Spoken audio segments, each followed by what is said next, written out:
you allow me to read something in Urdu? Please, you have been doing that before, without asking permission. I say you have already been doing it. Yes. So why ask permission this time? Jazakallah.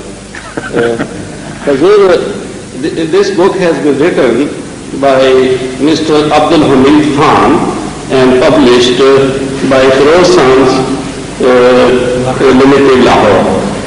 In this book, under Khana Kaaba ki Tameer Awwal written, جب حضرت آدم علیہ السلام اور حضرت حوا It's all a story. Eve.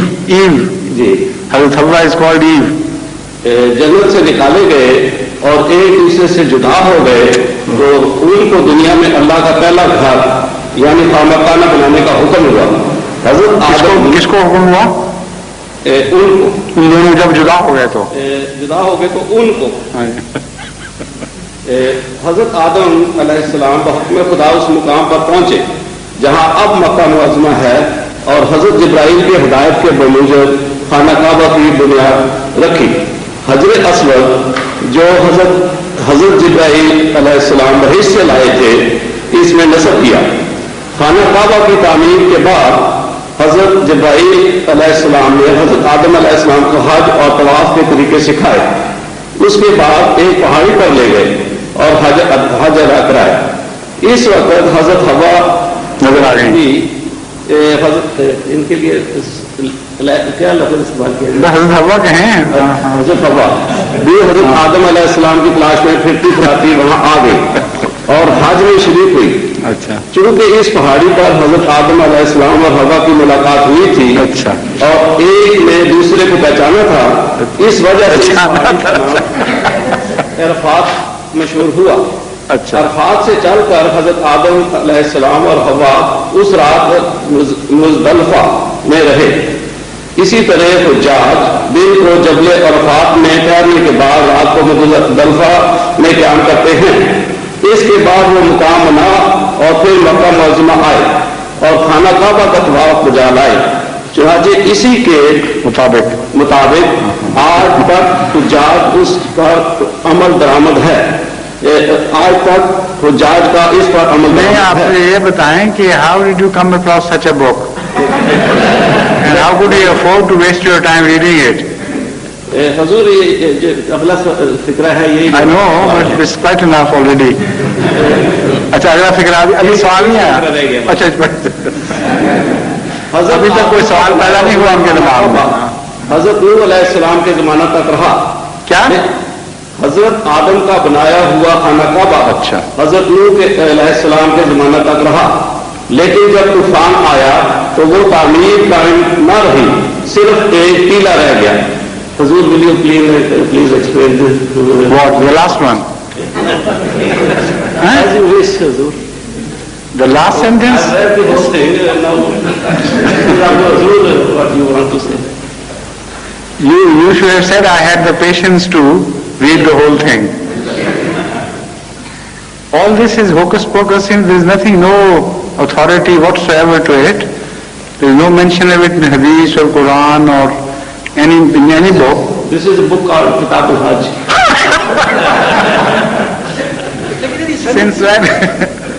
Since when have you started believing in it as a book?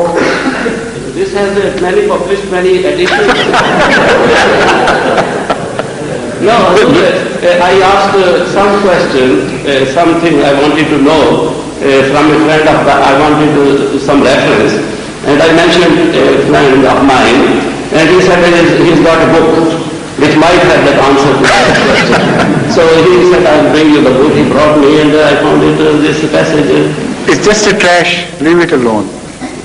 It is nothing sensible or anything of authority. It's all tales woven by some mullah, nothing more. There is no authority to it, nothing, no foundation in this. In this respect, I read the Tafsir. You must. Tafsir Sari, and Hazur, what I found from Tafsir Sari, did you allow me? Of course, why not? We should have done it before. Oh, tell me here this first of all. Hazur Sani has written that Hazrat Nuh alayhi salam was a national of Iraq.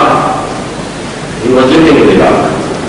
And the road went to Ararat, Judy, yes. and something mentioned of Armenia or something. So what? No, I mean, it has nothing to do with the story. The story is a different one. When you are quoting Mr. Maud, whenever he says anything of the past, he makes it very clear why he is saying it. Either he makes a reference to some other book of authority, not just any trash, or he makes a conjecture, makes an inference from traditions or the verses of the Holy Quran, and tells you that this is my conjecture, my inference from this. So, some has written that the monotheism are coming to this point now, that it was in Armenia. I know that, but nothing is definite about it. Absolutely no consensus has been reached about this. People speak of different places. Some say Ararat is in Turkey. It is a Turkish mountain where this boat ultimately landed. And some say it is in the present-day Arabia, the Middle East. Some say it is Iraq. Some place it's give a different place altogether. So it is all a debatable point. And you can't say anything of certainty. So unless some positive proof is unearthed, and maybe one day some scientists discover any proof. They have been sending expeditions to Turkish mountains for this purpose. And it was said that once something was sighted which was considered to be on the top of a glacier, which was considered to be the boat. But the others said it is all just imagination and tale-telling, nothing more. Nothing has come out of any such expedition as I know. Please. If my memory is correct, you see, some time back, some few years back, a geographical magazine did give an article on the subject that wrote. That article also, that magazine also wrote an article on this subject. Yes. You're quite right. Yes. But that was too inconclusive article. It admitted to be inconclusive. It just collected different attempts of people to solve this mystery and to reach the ark ultimately. But that article admitted at the same time that no such attempt has been successful so far. Not worthy of note anyway.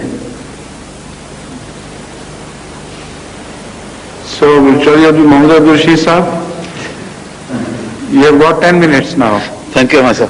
Hazur, that means to say, you and me both together have got 10 minutes.